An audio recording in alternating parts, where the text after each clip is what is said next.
Tekanan inflasi ini mempengaruhi segala aspek dari makanan dan pengangkutan hingga perumahan dan penjagaan kesihatan. Ia sudah tentu memeras bajet isi rumah. Rakyat merasa semakin sukar untuk mengekalkan taraf hidup mereka, terutamanya golongan berpendapatan rendah, berpendapatan sederhana yang merasai antara kesan yang paling banyak. Dan kenaikan harga ini amat mencabar, terutamanya bagi graduan yang baru memasuki pasaran kerja. Sedangkali dengan gaji permulaan yang tidak mengikut kadar inflasi. Keadaan ekonomi memaksa individu yang lebih berhati-hati dengan pilihan perbelanjaan dan pelaburan mereka bagi menghadapi kos sara hidup yang lebih tinggi dan prospek ekonomi yang tidak menentu. Dan sudah bersedia dalam talian untuk mengulas lebih lanjut adalah Dr. Lau Wei Theng, merupakan Pensyarah Kanan Sekolah Perniagaan Dan Ekonomi UPF. Izinkan saya berbahasa Inggeris. I want to say thank you, Dr. Lau, for joining me. Talking about young graduates, inflation, these two things together might be one of the challenges. Considering the inflationary trends in Malaysia, how can young investors identify market opportunities and adjust their portfolios to protect their future financial well-being? Morning, selamat pagi semua. Thanks for calling. So when we are talking about the young graduates, usually we are talking about the 20s, can be up to 25, 26. So they might have 1, 3, 5 years of working experience, but perhaps they have a limited savings and also we presume that they are from the normal family background. So it is very normal that they would feel the financial pressure, right? And they are often being attracted to the investment schemes, like talks, seminars. Worse, we have the get-rich-quick scheme. So they will feel very uncertain about the future. So, however, for the long-term financial sustainability and well-being, so what more important are actually the planning and the discipline for these young groups of investors. And I would say, in my opinion, the first is to understand how the inflation will actually impact their purchasing power and why is there a need to grow the capital and also to protect the capital. So first of all, perhaps these young investors may take an initiative to understand the opportunities to invest in the risky assets, because they should provide a better hedge and good hedge against the inflation and to grow the wealth over the time.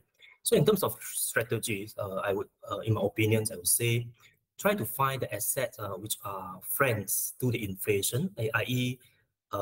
When the inflation is increasing or the prices are going up, then the earning capabilities of the assets will also be going up. Things like what we usually look at, the property prices, stocks, gold, they are very much common asset that we normal people can understand the asset itself.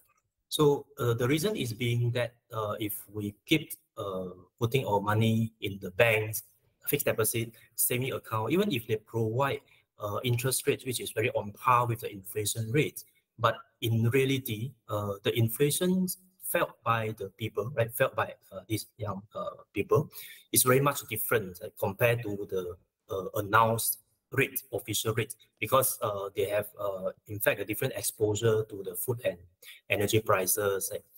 The income is not being kept up with the price hike, right? And even with the different income group, they will feel the different financial pressure. So an easy strategy for this young and new investor to the market is, in fact, just look at very, very basic assets like stocks, right, to capture for the long-term growth, right? It historically proven that it can outperform inflation over the long run. And of course, homework are necessary, so they have to do some basic homework before they come to the market. But it, in fact, would effectively provide some protection against inflation.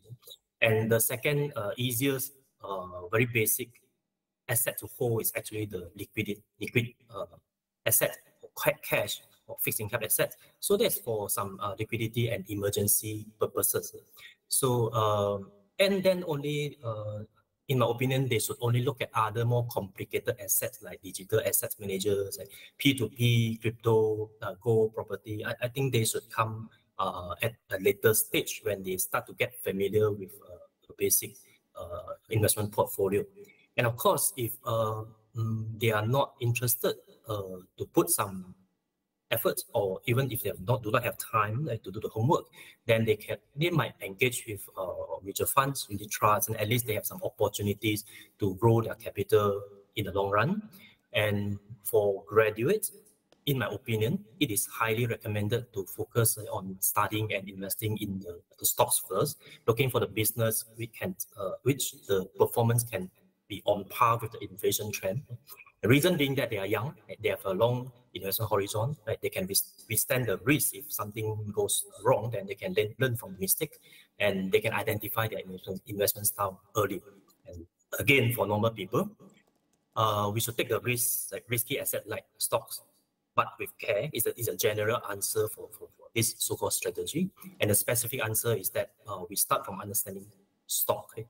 And we can choose to own the stock directly or indirectly.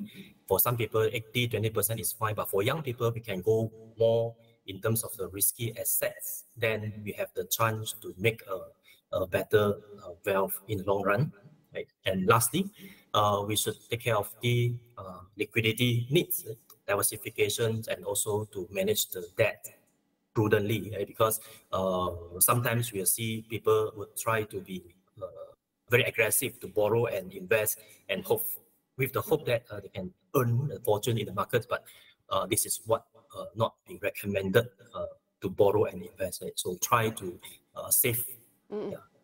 And after these graduates take the initiative to understand the challenges and opportunities to access the current market situation, and how can these new graduates identify when is the best time to start investing? Given the limited capital, what precautions should be looked out for? All right.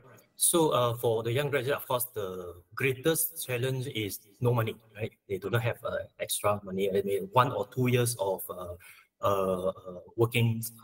So the first step to invest is actually not difficult, because a very minimal capital, back to hundreds of ringgit, like hundreds of ringgit, 1,000, then they should start to consider designing their own very small or mini portfolio, because everything will start from small.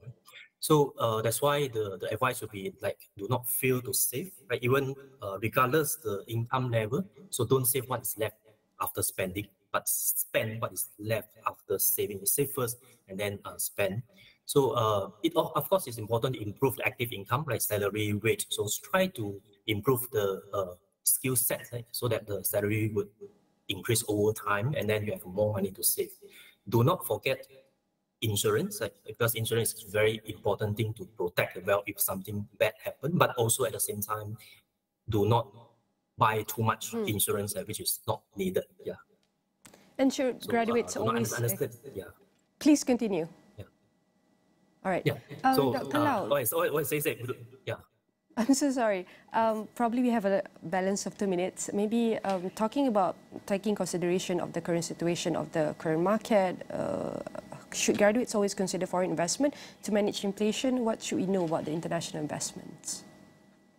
Yeah, all right. So because all these graduates are at a young age, so this is important set for them to start studying in terms of the international markets, like the interrelationship in terms of inflation, currency, because usually what we are concerned is that the depreciation of a ringgit may jeopardize our wealth. So that's why people are start to look overseas, because the currency devaluations, depreciation protections. So in terms of diversification, access to larger markets and potential for higher returns is very important. But at the same time, the homework to do is more difficult. So for that purpose, perhaps this young investor may consider easier ways, like to invest through the ETF, right? Through the big brands only, through the buying and holding the foreign currency. So it is an easier resolution before they start to look into investing in the risky foreign markets. All right, I want to say thank you very much Dr. Lau Wei Theng, Pensyarah Kanan, Sekolah Perniagaan Dan Ekonomi UPM, dan sudah tentu perbincangan ini akan kami rangkumkan dalam astroawani.com dan semua platform digital Astro Awani.